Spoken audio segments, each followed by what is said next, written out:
Hello दोस्तों, मेरा नाम है विकास राज पुरोहित और आप देख रहे हो विक टॉक। कृष्ण कितना अद्भुत चरित्र। जितना गहरे उतरते हैं उतना ही गहरा और विशाल होता जाता है उनका व्यक्तित्व।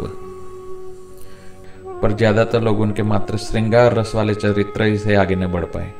उनके व्यक्तित्व से सीखने वाली घटनाओं पर कभी मनन नहीं किया। उनके प्रेम स्वरूप को तो देखा, पर उनके राजनीतिज्ञ और योद्धा के स्वरूप से कभी कुछ सीखने का प्रयास नहीं किया।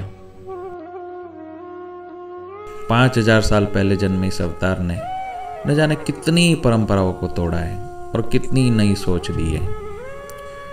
जब भी कृष्ण के व्यक्तित्व को समझने की कोशिश करता हूँ, उतना ही उनसे प्रेम करने लग जाता हूँ। ऐसे तो उन्होंने बहुत सी जड़ परंपराओं को बदला है, या यूं कहें कि उसे दूसरे तरीके से समझाने की कोशिश की है। पर कृष्ण चरित्र की एक घटना मुझे बेहद शानदार लगती है, क्योंकि जो कर्म कृष्ण ने किया उसके कारण उनको बहुत से कवियों ने और कथाकारों ने रणछोड़ नाम से अलंकृत कर दिया। पर जब हम इस घटना को गहराई से समझते हैं तो हमें यह तार्किक नहीं लगता है। रणछोड़ का अर्थ होता है जो रण को छोड़ जाए, भाग जाए। परंतु कृष्ण को अगर हम थोड़ा सा भी समझते हैं, उनके चरित्र को थोड़ा भी जानते हैं, तो ये बात हमें पता चल जाएगी कि वो कायर तो किसी भी प्रकार से नहीं थे। अन्यथा कंस के बुलावे पर निहत्ते बिना किसी सहायता के मथुरा कैसे पहुंच गए? ये जानते बुझते वो मथुरा गए कि कंस उनके खून का प्यासा है। तो प्रश्न ये है कि फिर कृष्ण का नाम रणछोड़ कहना कितना उचित है। जब कृष्ण ने कंस का वध किया तो यह स्वाभाविक था कि मगध के राजा जरासंध का कृष्ण से शत्रुता होनी ही होनी थी। कंस जरासंध का जमाता था, अर्थात उसकी पुत्री का पति था।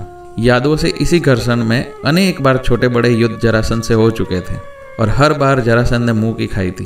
पर इस बार जरासंध ने विदेशी आक्रांता कालियवन की भी सहायता मांगी थी। मथुरा को चारों ओर से घेर कर नष्ट करने का षड्यंत्र था।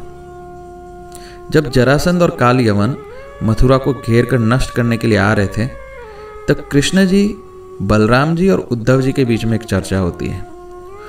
उस चर्चा की कुछ अंश मैं आपके सामने प्रस्तुत कर रहा हूं, जो कि मैंने महासमर पुस्तक से लिए हैं। तो आप मथुरा त्याग करने का सोच रहे हैं केशव? उद्धव जी बोलते हैं। उनके बोलने में बड़ा आश्चर्य और आपत्ति दोनों थी। संभवतः यही एक समाधान है उद्धव। कृष्ण पूर्णतः शांत स्वर में ये बोले, हम जरासंध से भाग जाएं? तुम रणछोड़ बनना चाहते हो का ना? मैं तो मथुरा का त्याग नहीं करूंगा। बलराम जी उत्तेजित स्वर में बोले। कृष्ण हंसे, इतनी जल्दी निश्चय ना करे दाऊं, पहले मेरी बात तो सुनिए और थोड़ी देर इस पर विचार तो कीजिए।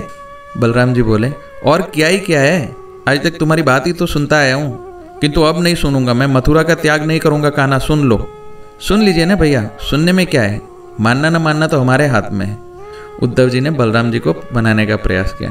कृष्ण उनकी चर्चा सुन के भी जैसे नहीं सुन रहे थे।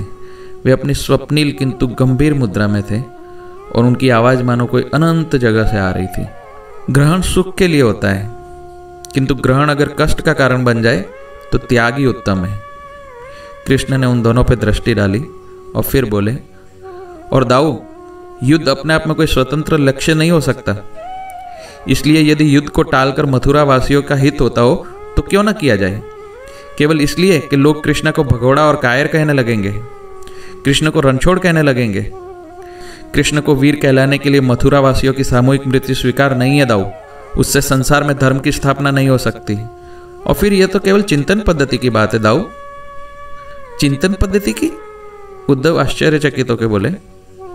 कृष्ण शांत स्वर में बोले, मैं युद्ध से भाग नहीं रहा।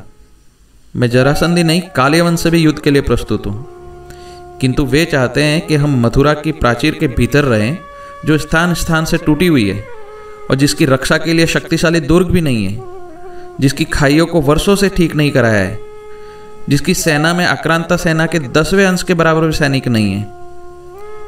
यदि हम उनकी यह इच्छा पूरी करें तो यह वीरता नहीं, आत्महत्या है। और मैं आत्महत्या नहीं करूंगा।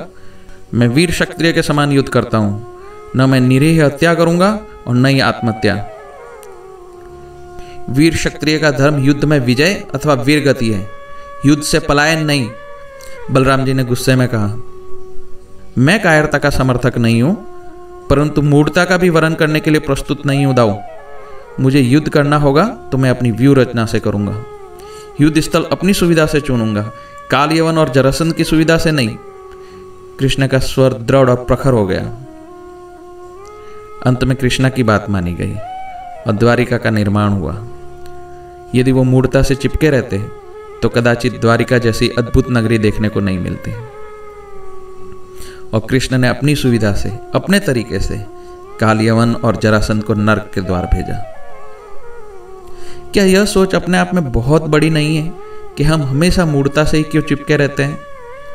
मूढ़ता चाहे हमारी सोच में हो, व्यवहार में हो, परिवर्तन ही हमें विकसित कर सकता है।